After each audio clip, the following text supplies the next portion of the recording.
All right, everybody. So in a previous video, we talked about how there's two fundamental keys to healing from CPTSD, and those were self-love, practicing self-love, and practicing free self-expression.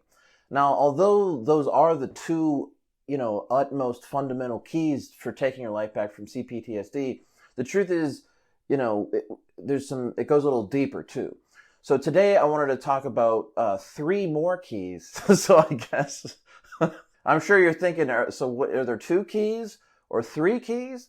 Or are we adding these three new keys to the previous two keys to make it five keys? But really, all these things I'm going to be sharing with you here goes underneath the category of self-love, right? So self-love is one, aspect of healing, but it's a vague term, which includes a lot of things underneath it. So you can say self-love is sort of the main category, and everything we're going to be talking about today are sort of the subcategories underneath self-love. So what are those three additional sort of subcategories underneath self-love that you need to implement if you want to take your life back from CPTSD?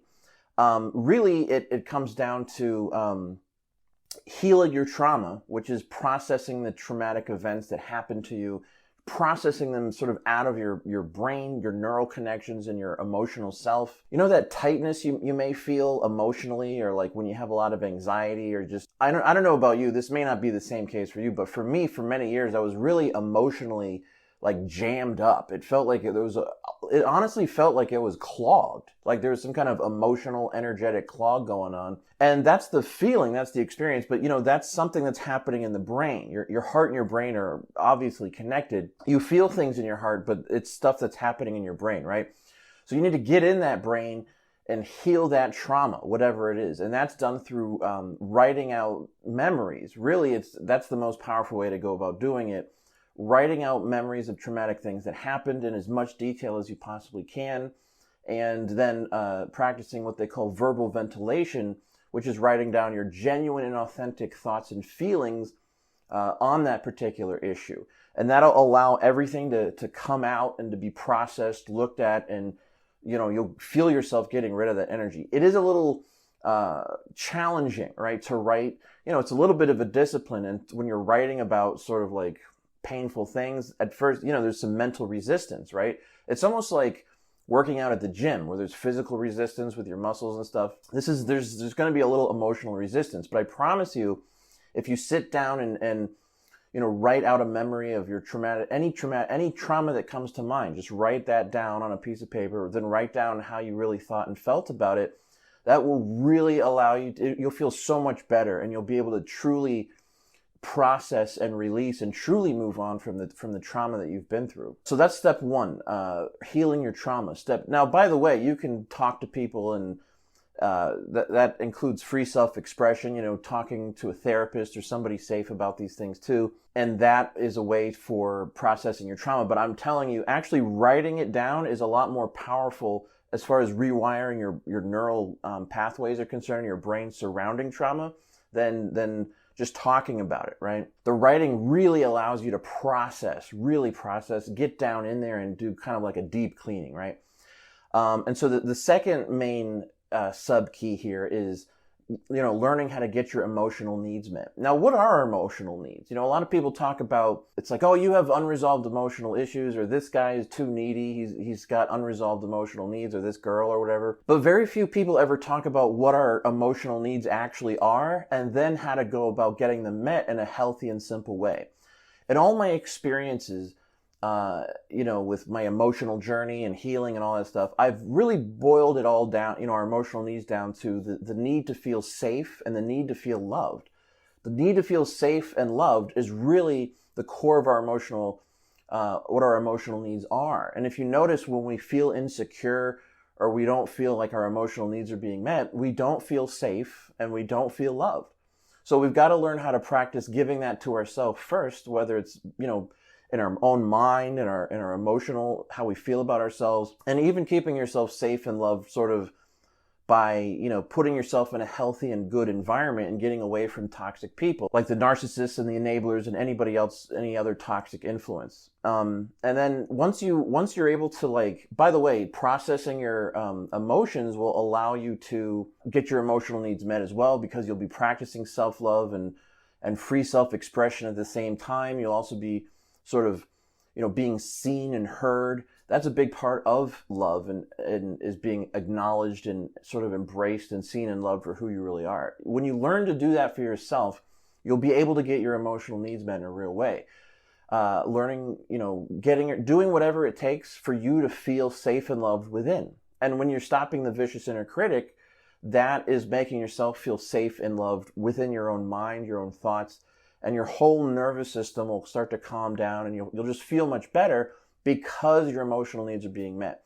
Again, your emotional needs to feel safe and loved. And the third major thing we need to really focus on when it comes to overcoming CPTSD is we need radical reconditioning of our mind, right? If you've been through narcissistic abuse, your mind has been, trying to think of a PC term here, but really messed up, right? A lot of damage. It's like if you think of your brain with like all these neural connections and stuff like that going on in there, the narcissist has really messed a lot of stuff up in your own head. They really, really, really messed you up. And so what we've got to do is we've got to get in there and rearrange all that. And especially if you grew up like this, you know, the repeated insanity and the put downs and the criticisms and the yelling and screaming and constant nitpicking and, you know, just all of it, really your mind is conditioned to be self-destructive, to self-sabotage, to have the vicious inner critic is conditioning.